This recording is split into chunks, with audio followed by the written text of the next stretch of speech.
after I got through, there's a family meeting area, so I went and met my husband, Richard. And we were walking back to the car because he had come and pick me up in his car, and we heard the first explosion, and then we heard the second explosion, and they sounded like they happened right after each other. I mean, it was almost like they were on top of each other. But of course, you don't think it's an explosion. Your brain says, even though it sounds exactly like an explosion, your brain says that it's something like metal. Somebody dropped some metal or something. You know, it's ridiculous. And then it just started to seem crazy because there were all of these police vehicles and other vehicles, and then there were people. I think the way that we were looking for information on the radio, we couldn't find it.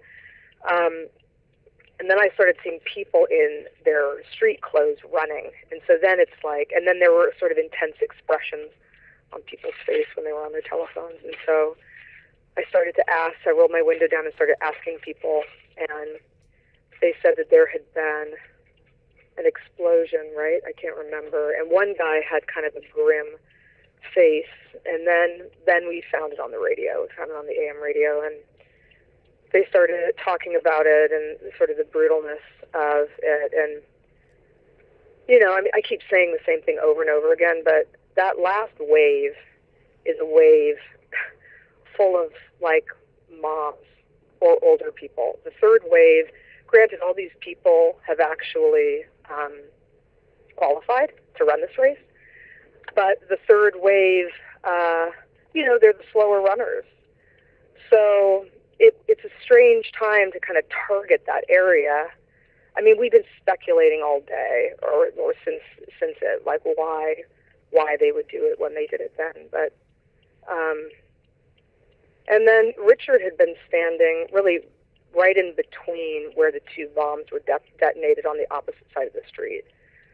So you start to play back in your head, like, well, what if I was slower? You know, what if I walked when I felt like walking? Because you always feel like walking. You're like, why am I doing this thing? So I just feel so much for all those people that were there running, right, or watching. It's like, it just doesn't, it's just such a pathetic thing to target, you know?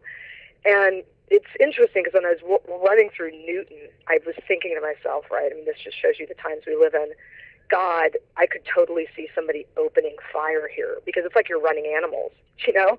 Like, just picking off these runners. And so, yeah, it's just heinous and horrible. But I'll tell you, thank goodness all those medical people were there. I mean, at least people got attention quickly because they're prepared. And it was such a beautiful day that they weren't maxed out because people had good runs. Obviously, this is not the way you envisioned it today. I would gather. No. I mean, I PR'd. You know, like I got my best time ever, and it's like whoopee. You know, woohoo! And I was supposed to have run New York. I was supposed to, and then Sandy. You know, so these two last races, it just makes running seem like, I don't know, sort of, there's this futility to it, but that's what's so beautiful about it. We're glad you're physically okay, and it's going to take some time on the middle section. We understand that, but we do appreciate you taking the time. Yeah, no problem. Yeah, I must admit, I was like, God, the last thing I want to do right now is talk about this, but yeah, I think it's good, and people should know about it, and, you know, people should, it's sad to think because everyone along this race it is so spirited and sweet. All of these people come out.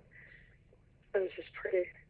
They come out and they cheer everybody on, and it's so good natured, you know.